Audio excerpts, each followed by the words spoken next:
The three most important things I look for in a video game is good gameplay, good gameplay, good gameplay. A good story is just a bonus.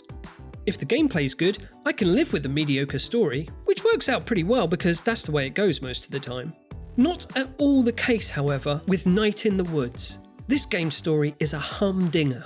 And the fourth most important thing I look for in a game is a playable cat, so that makes Night in the Woods an amazing game with one of the greatest video game stories I've ever experienced. Now that might sound like hyperbolic, but it's true. Let me tell you why I strongly think Night in the Woods has one of the best video game stories going, without any spoilers.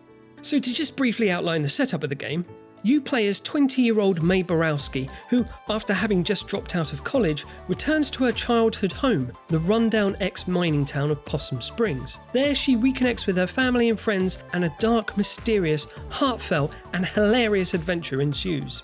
Now, I mentioned a moment ago that the most important thing that makes a great video game is great gameplay. Graphics, music and story, while important, are for me kind of secondary elements. Now, in some rare cases, these elements can fart so loud they actually make the rest of the game unplayable, but usually, if the gameplay is good enough, the rest doesn't matter too much. Night in the Woods' gameplay, however, is pretty basic. It's a light platformer, simple and minimalistical. The controls are stripped back to just two buttons, one to jump and one to talk to people and enter buildings. It almost feels a bit like a point-and-click adventure, but there's no inventory, there's no puzzles, nothing to tell you where to go or what to do next. But you see, you don't need any of that, because the gameplay of Night in the Woods is in service to the story. And the story is so compelling that it in turn drives the game. There is some minigame stuff in there. You can play bass, look through a telescope, steal pretzels. There's even a sizable ARPG you can play on May's laptop. And at first I thought that stuff had maybe just been shoehorned in there to make the player feel like this was a proper gamey game with video game stuff in it, but really it fits perfectly. It's all stuff that May would actually do in her daily life, or not. If you want to play Demon Tower on May's laptop, that's fine because that's something May would actually do. And if you suck at playing bass, that's also fine because May sucks at playing bass because she's been away at college and she doesn't know the songs. There's no fail state. They're really fun diversions that fit with the story and feel natural. It's ludonarrative harmony. The core gameplay though is exploration via a bit of light platforming. May can even do a triple jump. Again, this is just there to facilitate the exploration to find the stories going on in Hollow Springs. The game takes place over 12 days, and as you wake up on each day, more and more you'll find yourself naturally adopting May's daily routine. And that's the core gameplay, the daily ritual of stomping around the neighbourhood and jumping up the side of buildings. And the game has a gorgeous illustrative presentation.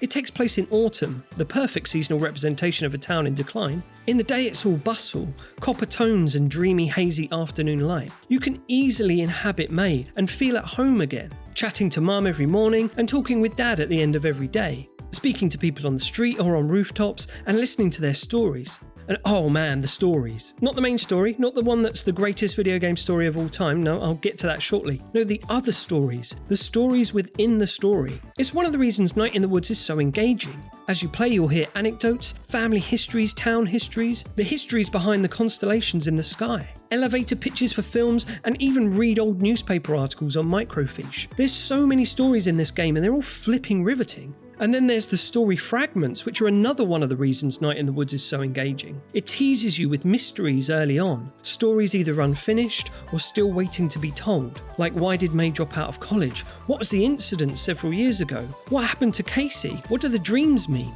Oh, you'll be hooked like a belt loop on a door handle while you're walking at speed. And some of this feeds into the main narrative, but some of it is just there to flesh out the world. But all of it is presented to you with just words on the screen. And though massively endearing and cool looking, the characters aren't voiced, and they aren't particularly detailed either. They don't have elaborately animated facial expressions, save for the occasional flick of the ear or roll of the eye. It's low fidelity, high drama. And it works so well because it's all delivered to you through honest writing and natural, relatable dialogue. The writers at Infinte Fall, they write how people talks, and it's so great to hear characters in a video game saying regular stuff for a change. And the conversations are enthralling. And although playing bass is tricky, the real challenge of Night in the Woods is picking the correct reply in conversation, if such a thing even exists. Because conversations with friends and neighbours will often be guided by how you choose to respond. And oh crap, the pain is real when you try and say the right thing, but you choose your words poorly and say the wrong thing and fuck up your entire night out again. Because the thing is, May can be a bit of a dick sometimes, and it feels like the dialogue options and possible responses you're given are all bad. And there's nothing you can do but dig yourself further into a hole and start an argument or create a highly awkward social situation. It feels like the game doesn't give you the right thing to say because that's life. Sometimes you can't always say the right thing. So that's a bit about how I think the game has been designed to tell an intriguing story. But what of the story itself? Well, there's some strong themes. Mental health, the church, monstrous existence, God, all that big stuff. And the tone can swing from humorous to melancholic to downright chilling, and then back to humorous again. But I don't really want to say much more than that. But I will say that if you want to be moved and emotionally impacted by a video game, then you should play Night in the Woods. Or The Last of Us.